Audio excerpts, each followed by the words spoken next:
Oh, pinali. Wala pa. Hello po, ako po si Jane De Leon. Uy!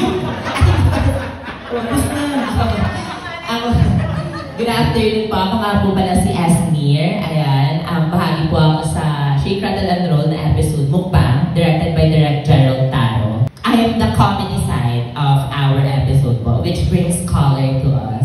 And ayun. Gusto ko lang din po sana i-share yung horror experience ko sa namin. Haunted Mansion po yun. Tapos, first scene po namin ni Kuya Paul. Tapos, ito po yung first line ko. Excited po ako dito. Tapos, gabi na yun, mag-1 a.m.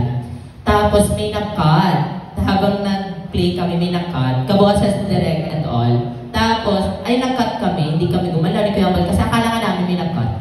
Tapos, biglang umakit sa direct. Ba't kayo nahinto? Sabi mo direct cut, di ba? Sabi niya, wala, hindi ako nag-cut. Ayun po. Medyo may nag-imitate na sa boses na direct that time. Tapos sabi niya, if magka-cut daw siya, i-aan niya daw. Ganun. Opo. So yeah, parang doon pala, feeling ko, I can feel the horror na sa sa watch. And ayun, parang okay naman.